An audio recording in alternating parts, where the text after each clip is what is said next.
Didn't see that coming.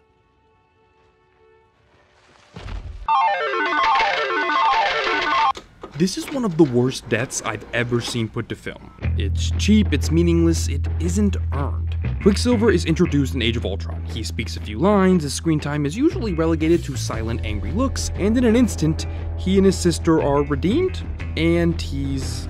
Didn't see that coming. The viewer feels no attachment to him. They know next to nothing about him, but Joss Whedon wanted someone to die to show, as he put it, the price of war, so in a hail of bullets that almost certainly could have been avoided by a character who had been avoiding them all film, Quicksilver passes away. His death was a tool, a means to an end, a development motive for Wanda.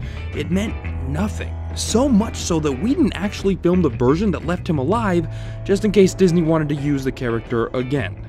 He died for no and with no purpose. What I find striking about this is that just 2 Avengers films later, we'd see what I consider the right way to kill the character. Iron Man. I think there are 4 principles that go into a good film death when it comes to franchises. And I think Tony Stark's Endgame death typifies all of them. The first is loose ends. Marvel does an incredible job of turning Tony into someone that deserves a meaningful death. Tony and Cap's relationship has been rocky and eventually almost entirely destroyed, yet Endgame ties that relationship up with a neat bow, sending Cap and Tony back in time together as a team, with those differences becoming nothing more than part of a meaningless past. You trust me? I do. In that past, another loose end is tied up. Tony's struggle with his relationship with his deceased father. We see Tony face Howard, face that demon literally, and come away with solace and an understanding of a love he spent his life chasing in Vices. A moment that appears to give Tony peace in a way that we don't see across really any film he appears in up until that point. And in turn, he finds comfort in mentoring Peter, being his Howard Stark, if you will. He feels partially responsible for Peter's eventual death, and it's Tony who brings Peter back. It's Tony who saves Peter. If you're going to kill a character, the last thing you want to do is kill a character that hasn't completed their journey, or better yet, leaves behind unanswerable questions. Their story should feel complete. There should be no loose ends. Their death should answer those questions, not create more of them. Tie up loose ends. But this is a means to an end. It's principle 2, how he dies, that I find more compelling. Tony's death is an exercise in filming emotional climax. Nothing is an accident, or even implied. In the MCU, Tony is not a superhero like his more fantastical teammates. He isn't a god, he doesn't have super strength, he can't do, well, whatever you call this.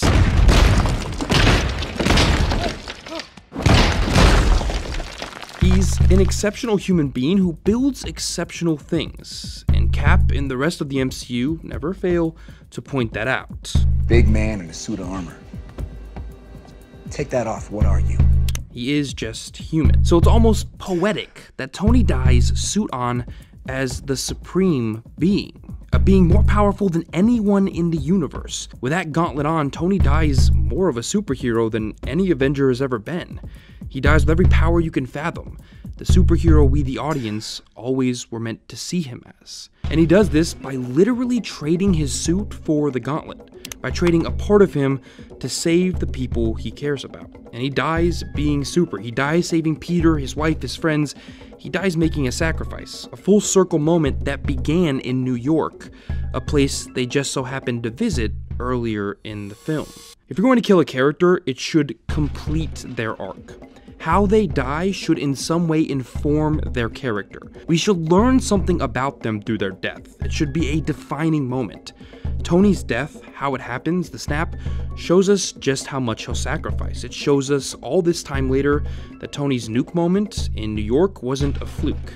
That he's a man, after everything he's seen, that knows what it means to be a hero. Even in his last moments, we learn something new about Tony. And then there's principle 3, and this one is where the Russos really built and brought to screen something I believe to be special.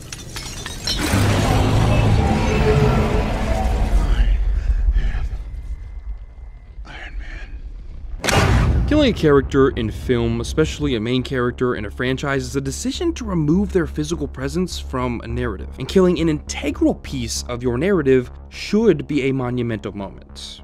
But too many films create undignified deaths, deaths that don't feel resonant with the character they're killing. They don't get their hero moment.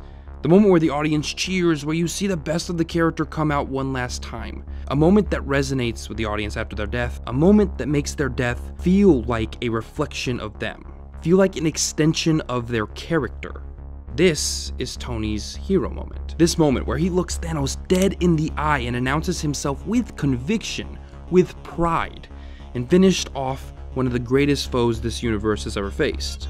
How else could Tony die? How beautiful to hear this. I am Iron Man. Come out of Tony's mouth one more time. With conviction. Again, he is Iron Man, and that's how he should go out. And yet the Russos did one better, by literally dimming Tony's light on the world. By visually articulating the end of Tony and the end of the Iron Man. His suit was as much a part of him as what was underneath, as Tony says a few seconds earlier, and having the last shot of Tony alive be a shot of that light dimming until it's out, feels like the way Tony should go out. Feels like the last thing we should see. It's a death and a moment, both of them, that are totally unique to the character, to his story, to his journey. They're moments that can't be transplanted onto anyone else. They're informed by him. They're hero moments done right. And that leads to maybe the most important element of a good film death, their fictional world's reaction to it. How many times in a film franchise or television series have you seen a respected character die, and the world stop for a moment, and then kind of immediately start spinning right after, as though the moment evaporated from existence in just seconds? Or worse yet, it's used as a ploy to give a character something to do, to act as motivation.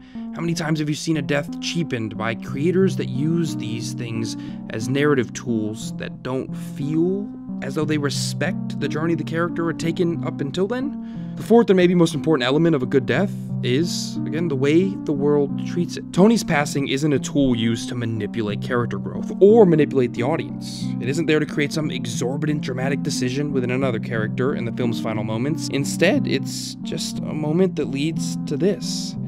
It's a moment that creates a somber reflection, a quiet slice of surprising stillness. It's a moment that brings everyone together to take in the final seconds of this decade-long saga in Tony's honor. It's a moment that treats Tony with the respect the character deserves. A world that treats Tony's death with the respect it deserves. A moment that leads to true human reaction, mourning, celebration of life. Every reaction is reason. It's authentic. It's a reflection of the viewer's feelings. We're sad, but as everyone here knows, Tony died a hero. And we want to see him surrounded one last time by his friends. We want to see love. And that's what we get. The Russos managed to articulate the very thing we, the audience, should probably be feeling. Is Tony's death the best on-screen death of all time? No. But it is well done in the pantheon of franchises and film sagas. It is memorable. It understands the character better than most film deaths I've seen in movies and franchises of this nature. Superhero films, action sagas, fantasy series all have trouble making death matter. When everyone is a hero, it's hard to humanize the moment that becomes meaningless. The moment their power is gone, the moment their strength no longer matters, because it's usually what's defined them to some extent. Marvel may be starting fresh, a new chapter, but through a series of moments, these moments, Marvel made sure that millions will never forget Tony Stark. They made sure that they honored this character's legacy, that his world will never forget and will always be impacted by his light, even after it goes out. And that's how you kill your character. That is it for today's episode of Nerdstalgic. If you enjoyed this video, guys, press that like button down below. If you haven't yet done so, also press subscribe. That way you don't miss anything I put out. Next to the subscribe button, by the way, is a little notification bell. Pressing that helps me a lot. It just makes sure you actually are notified when I upload. Today's video was sponsored by an ongoing partner of mine, Audible.com. I'm really excited to talk about them, as I always am, because I use Audible constantly. Audible is the place for audiobooks. And I guess I should say they also have podcasts, wellness programs, theatrical performances, comedy, Audible originals. I mean, Audible is the place for literature and content right now, and they're doing an incredible job with this service. And here's a fun fact. If you listen to every title on Audible, you'll be listening for more than 3 centuries. That is not a joke. I use Audible constantly on this channel. I do a lot of my research through books. I use Audible for almost all of them. Audible is what helps get each and every one of these episodes made in some way or the other. In fact, I recently read Marvel, The Untold Stories, or The Untold Stories of Marvel, depending on how you like it. It's right here on your screen. Great audiobook. You can get it on Audible. If you visit audible.com/nerdstalgic or text Nerdstalgic to 500, you will get 1 free audiobook and a 30-day free trial. I cannot implore you more. It's definitely worth it. I use it. I love it. That's audible.com/nerdstalgic or text Nerdstalgic to 500. And as always, on your screen right now are 2 more episodes of Nerdstalgic. If they're not here, they're on the little sidebar. So click one of those to see more of what I've done recently, and I will see you guys in the next video.